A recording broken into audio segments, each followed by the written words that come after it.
창세기 32장 22절부터 31절까지의 말씀. 우리가 참 많은 사람들을 상대하면서 살아가고 있는데요. 사람들 상대하다 보면 별별 사람들 다 있지요. 아주 매력적인 사람도 있고 마음에 쏙 드는 사람도 있고, 근데 그런 사람은 별로 없지요.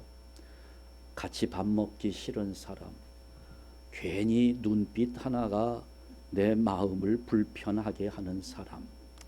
하여튼 보면 우리 교인들 중에도 그 행동이나 하는 말들이 아주 거슬릴 때가 상당히 많습니다. 그럴 때 이제 우리 마음속에 드는 생각이 있지요. 아이고, 저게 권사라고, 아유 저것도 무슨 집사냐, 뭐 이제 이런 생각이 들어요. 아니, 교인이라고 하면서 예수 믿는다는 사람이 어찌 저 모양일까, 이제 이런 생각을 들게 하는 분들이 종종 계시는데, 성경에도 보니까 그런 사람이 나옵니다. 대표적인 사람이 오늘 본문에 등장하는 야곱입니다. 참 이 사람 얼마나 잔머리 지수가 높은지 몰라요. 잔꾀가 이만저만 아닙니다. 자기 형도 속이고 또 아버지도 속이고, 도망가서 외삼촌하고 사는데 하여튼 외삼촌하고 경연대회를 합니다. 누가 더 잘 속이나 하는 그런 시합을 하는 것처럼 보일 만큼 그렇게 잔꾀를 부리면서 문제를 만들고, 그러다 보니 또 도망가야 되고 또 도망치는 그런 삶을 살았던 사람이 야곱이었습니다. 그런 야곱을 하나님께서도 좀 너무하다고 생각하신 것 같아요. 그래 이제 하나님께서 어느 날 이 야곱의 인생에 개입하십니다. 강력하게 야곱의 인생 속에 찾아 들어오시는데요. 그게 이제 오늘 본문에 기록되어 있는 내용입니다.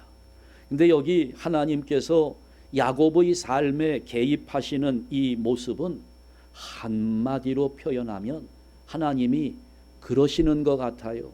우리가 흔히 하는 말로 좀 버릇없는 사람들 버릇을 고쳐줄 때 뭘 좀 보겠다 그래요? 내가 너 손 좀 봐야겠다 하잖아요.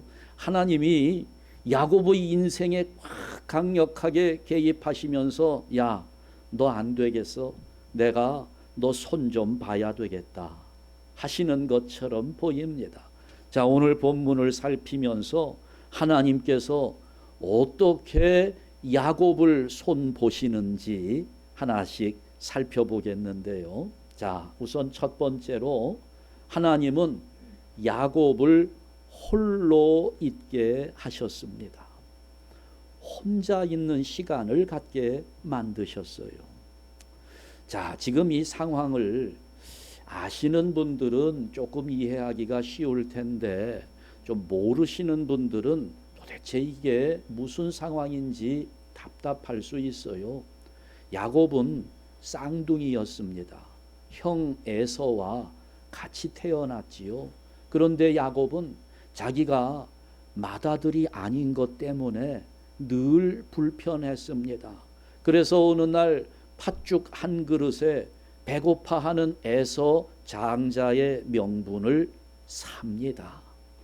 에서는 그까짓 거 하면서 그냥 쉽게 생각하고 넘겨주었는데, 나중에 아버지 이삭이 눈이 어두워서 그 형제를 잘 구별하지 못할 때 아버지를 속이고 자기가 에서인 것처럼 장자가 받아야 할 축복을 가로챕니다. 에서가 화가 났지요. 그래서 그 어머니가 먼 지역에 외삼촌 살고 있는 곳으로 도망가라고 그를 보냅니다. 야곱이 도망가는 거예요. 에서가 형이 너무 무서웠습니다. 때려 죽일까 봐. 그래 도망가서 외삼촌 집에 살면서 거기에서 사촌 여동생 둘을 자기 아내로 맞이하지요. 14년 동안을 외삼촌을 위해 수고해서 그 두 아내를 맞이하고 아들은 11명을 낳았고요. 또 그 이후로도 열심히 일해서 외삼촌의 재산 가운데 상당 부분을 자기 재산으로 만듭니다. 그리고 나니 이제 고향 생각이 난 거지요.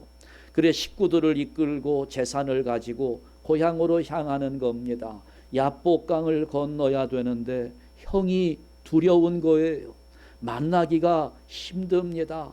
형이 아직도 화가 안 풀렸으면 어쩌나, 나를 죽이겠다고 덤벼들면 어쩌나 하는 것이 두려운 거지요. 강을 건너질 못합니다. 자기 아내들, 자녀들, 재산 다 건너 보내놓고 자기 혼자 남아있는 것입니다.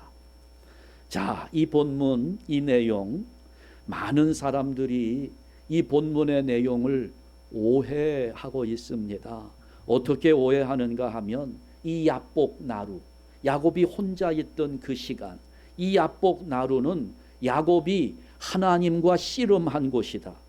이것은 영적으로 밤새도록 철야 기도를 했다는 이야기인데, 결국 이렇게 야곱은 철야 기도를 하면서 마침내 하나님의 복을 얻어낸 곳이다. 그러니 오늘 우리들도 하나님의 복을 얻어내려면 야곱처럼 밤을 새워서라도 기도하고 하나님과 싸워서 하나님을 이겨야 한다. 이렇게 오해하는 분들이 많아요. 그러나 여러분, 오늘 본문을 잘 보세요. 오늘 이 본문은 야곱이 하나님과 씨름하는 사건이 아니라 하나님이 야곱에게 싸움을 걸어오신 사건입니다. 그게 그거 아니냐, 어찌됐거나 싸우지 않았느냐 하시지만 잘 보셔야 돼요. 야곱이 싸움을 걸은 것이 아니고 하나님이 오셔서 싸움을 걸고 있는 겁니다. 여러분, 이 입장은 상당한 차이가 있어요. 뭡니까? 전자는 야곱에게 싸움의 의지가 있었다는 거지요. 내가 싸우겠다, 싸워야 되겠다 하는 의지가 있었다는 겁니다. 그러나 후자는 하나님이 싸움을 걸어 오셨다는 거에는 싸움의 의지가 없었다는 것을 의미하는 겁니다. 큰 차이가 있어요. 야곱에게 싸움의 의지가 있었느냐 없었느냐. 본문 잘 봅시다. 처음에 야곱은 싸우려고 하지 않았습니다. 24절을 한번 보시게 되면 야곱은 홀로 남았더니 어떤 사람이 날이 새도록 야곱과 씨름하다가. 여러분, 이 문장을 잘 보시면 싸움의 주체가 누구입니까? 야곱이 싸움을 걸었습니까? 아니면 누군가가 야곱에게 싸움을 걸어온 것으로 보입니까? 누군가, 어떤 사람이 야곱과 싸우는 거예요. 여기 지금 본문에는 어떤 사람이라고 되어 있는데요, 이 사람은 보통 사람이 아니라 바로 하나님이셨습니다. 지금 이 싸움의 주체는 하나님이시라는 겁니다. 하나님이 원해서 벌어진 씨름입니다. 다시 말씀드리면 야곱이 홀로 남게 된 이 상황은 하나님이 만드신 상황이라는 겁니다. 야곱이 자기의 의지로 이 상황을 만든 것이 아니라 하나님께서 이 상황으로 야곱을 몰아가셨다는 것을 말하는 것입니다. 그러니까 하나님은 이제 야곱을 손보시겠다 마음을 먹고 야곱을 손보는 거예요. 그래서 혼자 있는 시간을 만들어 놓으신 겁니다. 왜요? 야곱이 좀 바뀌어야 되겠으니까. 이제는 그동안 잔꾀를 부리며 살아오면서 많은 문제를 일으키고 도망다니며 이런 사람으로 살 것이 아니어야 하기 때문에 그 야곱을 변화시키려고 야곱으로 하여금 홀로 있는 시간을 만들어 놓으시고 자기의 인생을 한번 돌아보게 하신 겁니다. 야곱이 지금까지 얼마나 분주하게 살아왔는지 몰라요. 출세하기 위해서 정말 바쁘게 뛰어다녔던 사람이었습니다. 여러분 그러잖아요. 남을 속이고 남의 것을 빼앗으려면 얼마나 많은 노력을 해야 될까요? 여러분은 아마 그런 거 안 해봐서 잘 모르실 것 같아요. 남을 속이는 일이 쉬울 것 같습니까? 거짓말하는 게 쉬울까요? 남의 것 빼앗아서 내 것으로 만드는 것이 보통 어려운 일 아닙니다. 그런데 야곱은 늘 그렇게 산 거예요. 그러니 그의 머리가 얼마나 복잡했겠어요. 쉴 날이 없었습니다. 재산은 많이 모았는데 더 모으려고 또 머리에는 계산기가 돌아가지요. 이 사람의 마음을 속이려고 뭐 거짓말할 거 꾸며대야지요. 얼마나 복잡하고 분주하게 살아왔는지 몰라요. 그래서 하나님은 그렇게 인생을 살아온 야곱을 야복강에서 홀로 있는 시간을 만드시고 하나님께서 지금 1:1로 만나 주시는 겁니다. 그래, 이 야곱은 혼자 있는 그 시간에 하나님 앞에서 자기 자신이 어떤지를 고백하게 되는 것이고 자기가 살아온 인생을 돌아볼 수 있는 시간을 가진 것입니다. 사실 이런 것들은 야복이라고 하는 이름에서 우리가 알 수 있는데요. 야복이라고 하는 이 말의 뜻이 자기를 비운다는 뜻입니다. 자기를 내려놓는다는 의미가 이 야복이라는 단어에 들어있어요. 그러니까 하나님은 야복 강가에서 야곱을 홀로 있게 하시고 자기 인생을 돌아보면서 자기의 자신됨을 하나님 앞에 고백하게 만든 겁니다. 이게 참 혼자 있는 시간이 이게 아주 묘해요.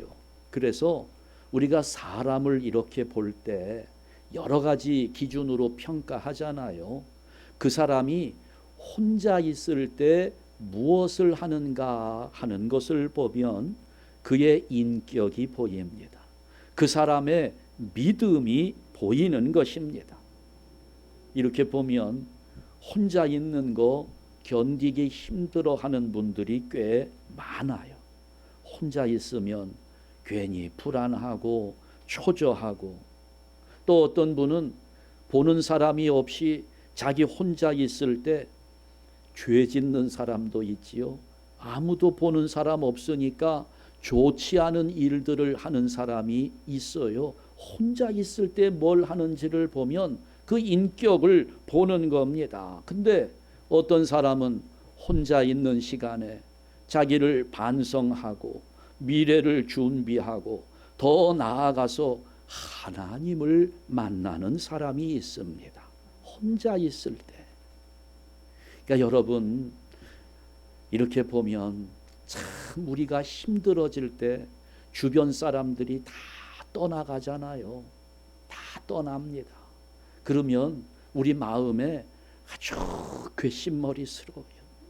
네가 감히 어떻게 나에게 그럴 수 있느냐고. 그러니 그렇게 다 나를 떠나가고 외로워지는 그런 순간에 아이고, 이 치사한 인간들, 이 의리 없는 인간들, 막 이렇게 우리는 원망하고 불평하지만 여러분, 우리 그러지 맙시다. 그것은 하나님께서 나를 변화시키기 위해서 강력하게 이끌어 주시는 손길임을 깨달아야 되는 것입니다. 우리가 그렇게 혼자 있는 시간 갖기를 하나님은 원하시는 거예요. 그러면서 하나님 앞에서 나의 모습을 보게 하시는 겁니다. 하나님 앞에 나의 삶을 정직하게 털어놓기를 원하시는 거예요. 내가 하나님 지금까지 이런 삶을 살았습니다. 부끄럽습니다. 내가 이런 인간입니다. 하나님 앞에 나의 삶을 정직하게 고백하도록 하나님이 나를 홀로 있는 자리로 인도하시는 겁니다. 하나님은 우리에게도 야곱을 야복 강가에 홀로 놔두신 하나님은 오늘도 우리들을 그렇게 놓기를 원하세요. 야곱이 있었던 야복 나루에 서기를 원하고 있는 겁니다. 왜냐하면 그래야만 인생의 전환이 이루어지기 때문입니다. 그거 없이는 변화가 없는 거예요. 혼자 있게 만드셨어요. 자, 그러면서 두 번째, 하나님은 야곱의 환도뼈에 손을 대셨습니다. 25절을 한번 봅니다. 자기가 야곱을 이기지 못함을 보고 그가 야곱의 허벅지 관절을 치매 야곱의 허벅지 관절이 그 사람과 씨름할 때에 어긋났더라. 이게 참 우리로 하여금 의아스럽게 만드는 구절인데요. 지금까지 많은 성경학자들이 이 구절을 제대로 해석하지 못했습니다. 저도 잘 몰라요. 그런데 이번에 설교 준비를 하면서 하나님이 조금 깨달음을 주셨습니다. 예전 성경에는 허벅지 관절이 환도뼈라고 번역이 되어 있었습니다. 잘못된 번역은 아니에요. 환도뼈가 그런데 어디인지를 정확하게 알기는 어렵습니다. 엉덩이에서부터 여기 저 허벅지 밑에 무릎 위 관절까지 전체를 의미하는 것처럼 그렇게 보여요. 영어 성경에도 보면 이 부분을 엉덩이와 척추를 이어주는 뼈라고 되어 있어요.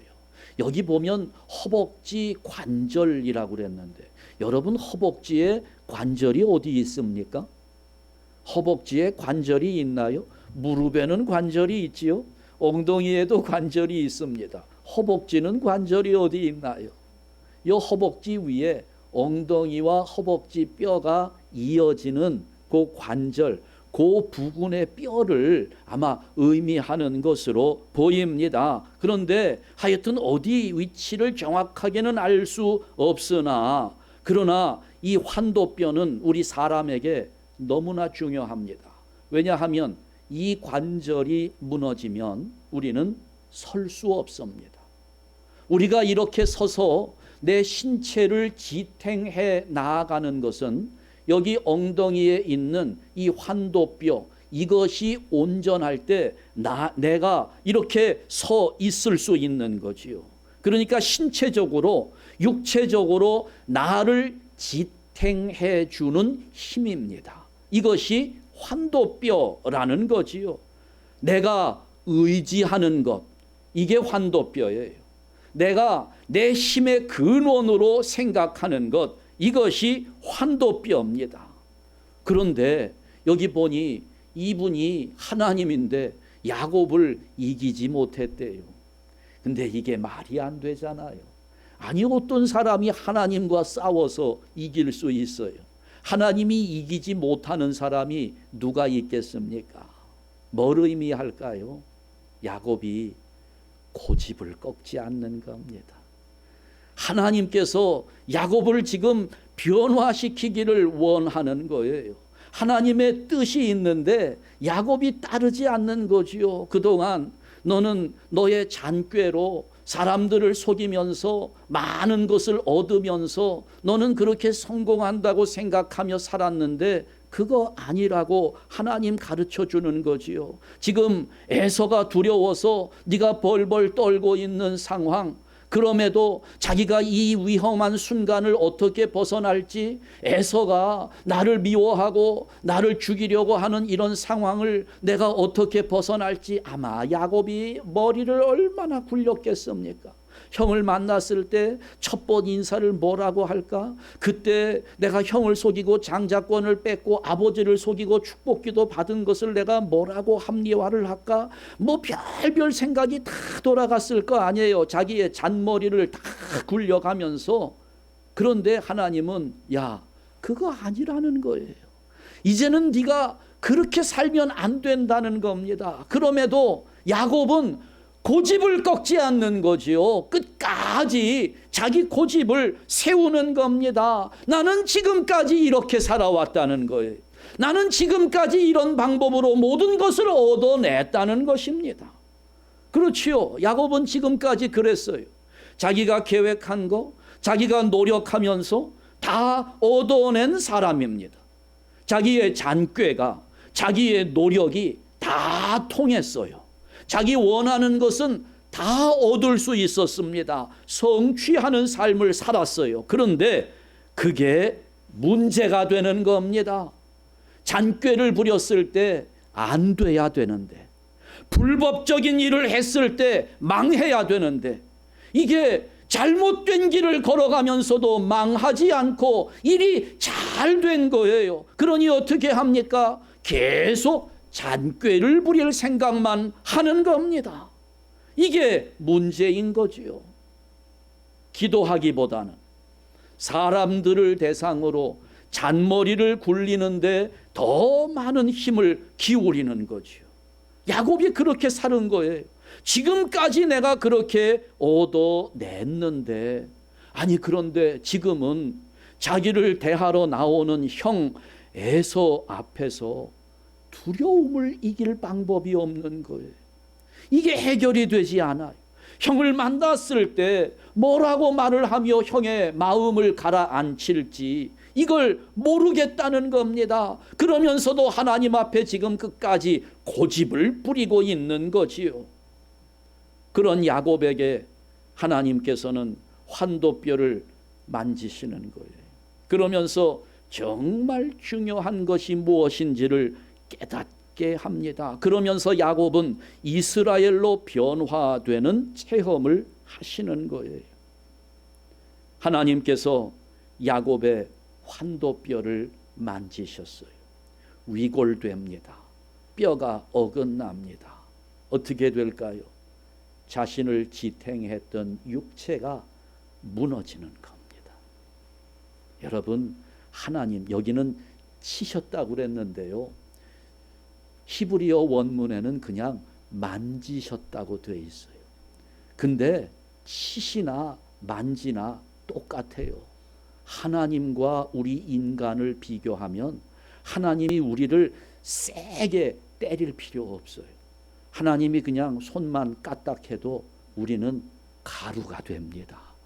하나님이 마음 먹고 한번 이렇게 손을 대시면 우리는 설 수 없는 거예요. 환도뼈를 하나님께서 만들어 주셨어요. 만져 주셨어요. 무너지는 겁니다. 야곱이 그동안 자기가 자기 방법으로 잔꾀를 내면서 자기의 기준을 가지고 살아왔던 그의 인생이 무너지는 순간입니다. 하나님이 만지시니까 무너지는 거예요. 여러분, 그 하나님이 오늘 우리의 하나님이십니다. 그래서 하나님께서는 지금 내가 나를 지탱한다고 생각하는, 내가 의지하고 있는 내 인생의 환도뼈를 무너뜨리기 원하고 계시는 겁니다. 이거를 내 스스로 부러뜨리기를 원하고 계시는데, 내가 부러뜨리지 않으면 하나님이 그것을 만지시는 거예요. 오늘 여러분의 환도뼈가 뭐가 있습니까? 물질을 의지하며 살아왔잖아요. 자존심, 명예, 권력, 뭔가 내 인생을 좀 폼나게 하고 내 인생을 멋지게 할 수 있으리라고 생각하는 내 인생의 환도뼈가 있는 거예요. 하나님은 그것을 무너뜨리라는 겁니다. 이런 걸 우리가 버려야 하는 거지요. 내가 지금까지 살아온 경험 속에서 나에게 쌓여있는 인생의 노하우가 있어요. 인생은 이렇게 사는 거야. 이렇게 해야 잘 되는 거지. 그래야 잘 살 수 있어. 멋진 인생이 되는 거야. 이것도 해봐야 되고 저것도 누려야 되고. 하나님은 그것을 무너뜨리라는 겁니다. 내가 무너뜨리지 않으면 하나님이 그 부분을 만져주시는 거예요. 여러분, 저는 두렵습니다. 하나님이 만지실까 봐 두려워요. 가루가 됩니다. 망하는 거예요. 넘어져요. 하나님이 만져주시기 전에 우리 스스로 먼저 그것을 부러뜨리기를 하나님은 원하고 계시는데, 우리가 그렇게 되기를 바랍니다. 내가 의지하는 것들, 이 모든 것들, 환도뼈, 나를 지탱해 준다고 생각하는 그 세상적인 모든 것들 다 꺾어버리고 우리 한샘교회 성도들은 오직 하나님만 의지하는 믿음의 사람 이스라엘로 거듭나기를 주님 이름으로 축원합니다. 세 번째, 그러면서 하나님은 야곱으로 하여금 매달리게 하셨습니다.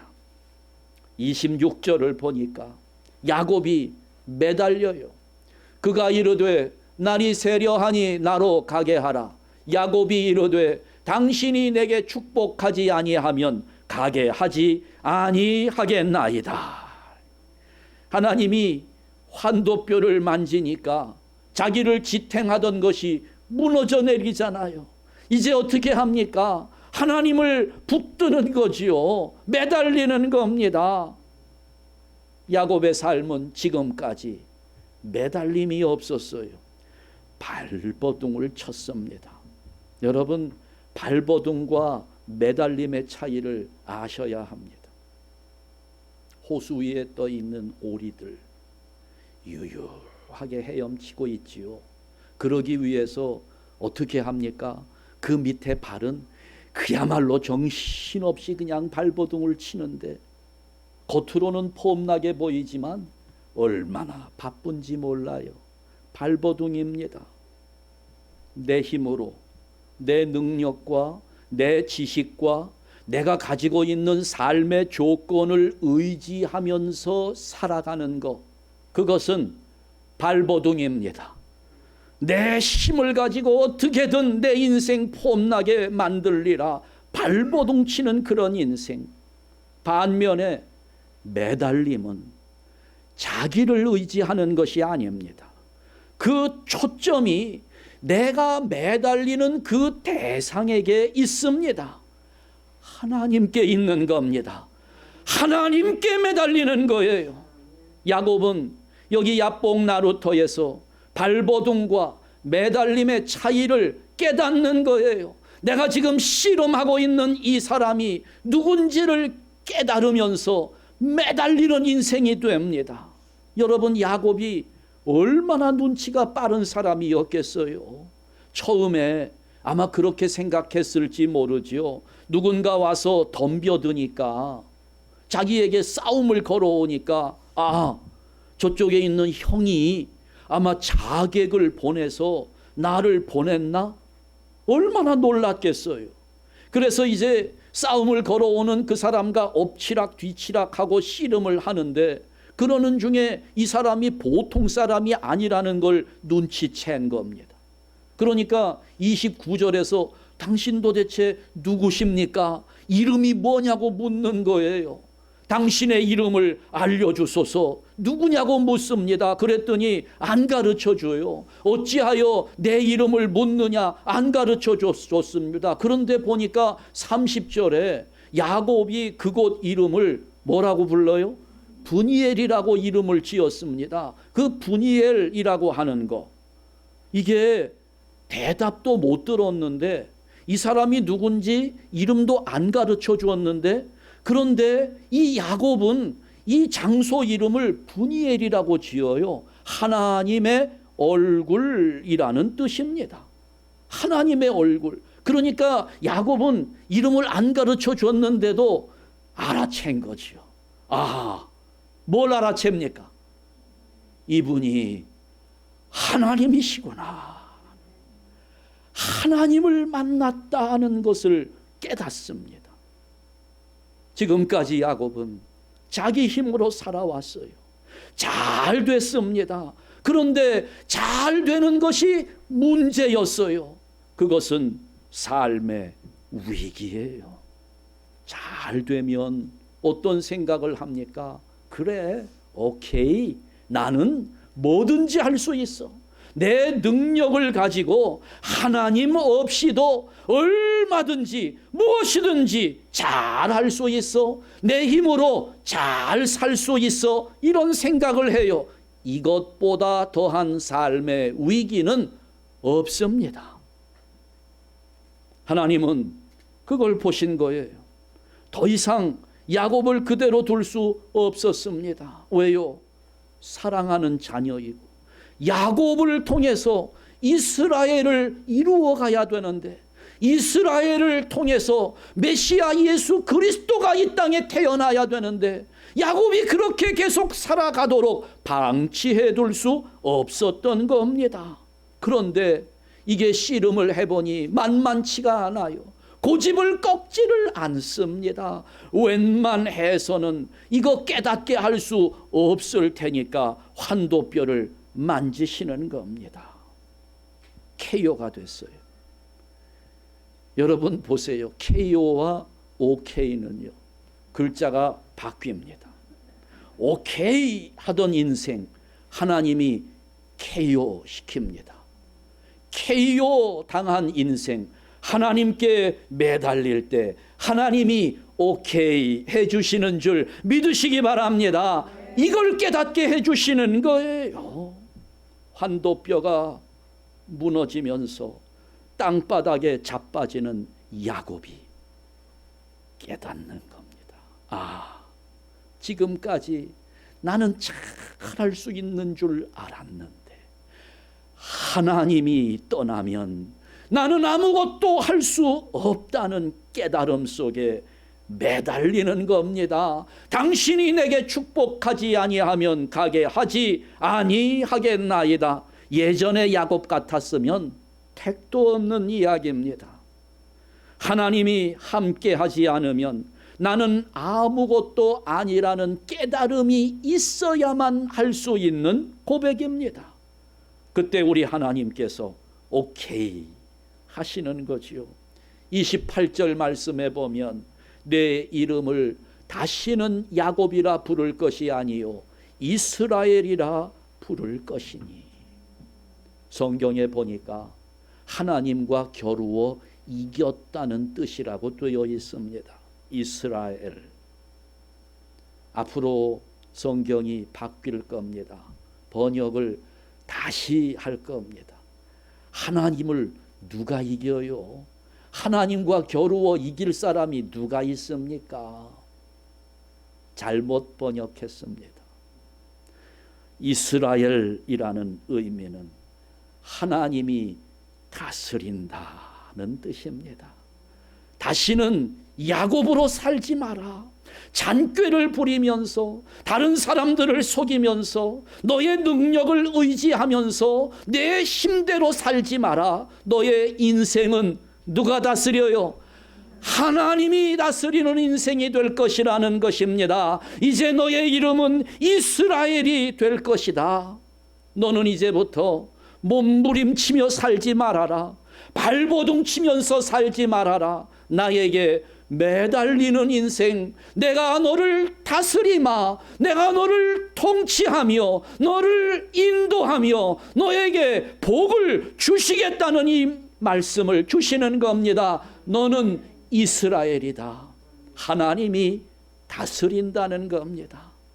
야곱은 하나님께 매달림으로 이스라엘이라는 이름을 받는 축복을 얻습니다.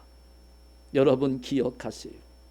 하나님의 복을 구한다는 것은 땡깡을 부리는 것도 아니요, 하나님과 자존심 대결을 하는 것도 아니고, 하나님 앞에서 끝까지 고집을 부리는 것도 아닙니다.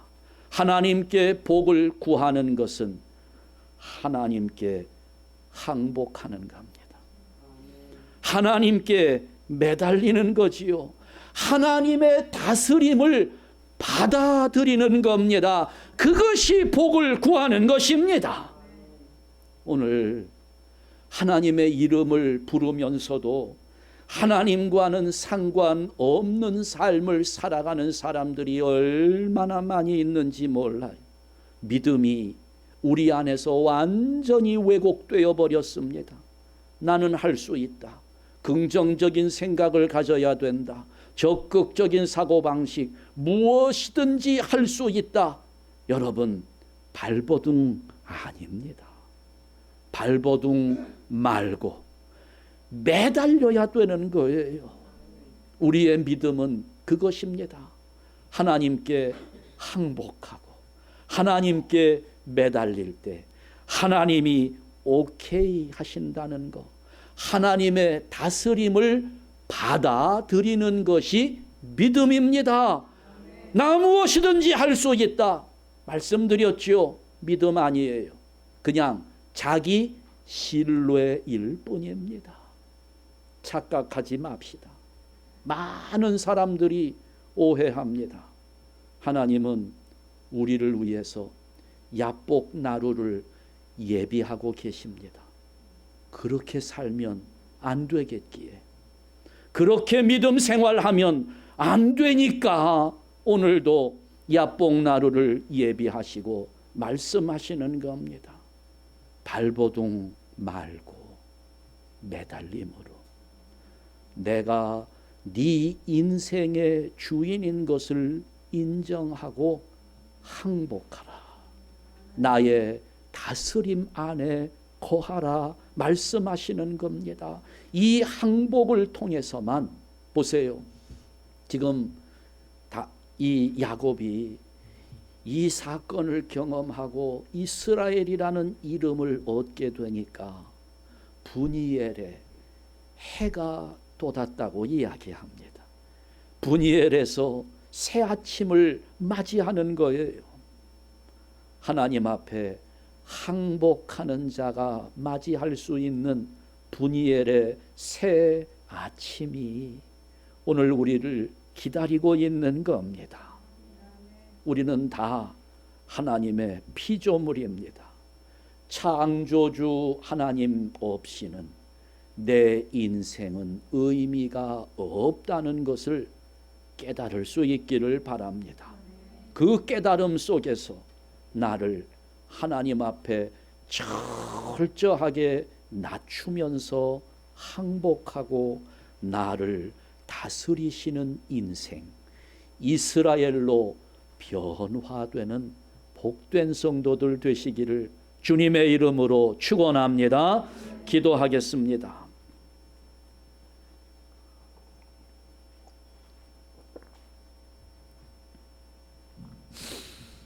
하나님 아버지 감사합니다.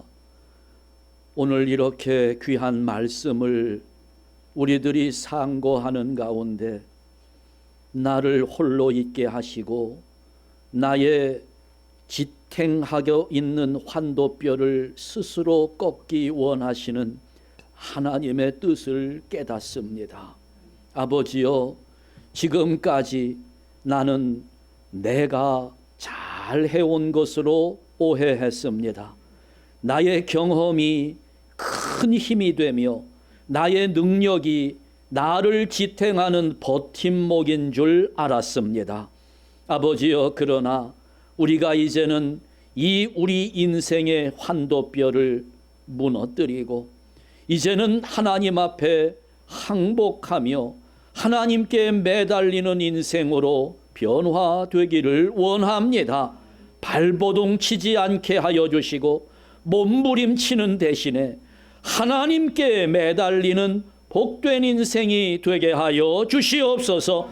나를 다스리시는 하나님을 인정하고 이제는 이스라엘로서 하나님의 복을 받아 누리는 아름다운 인생이 되도록 우리 한샘교회 성도들에게 큰 은혜를 허락하여 주시옵소서. 예수 그리스도의 이름으로 기도하옵나이다. 아멘.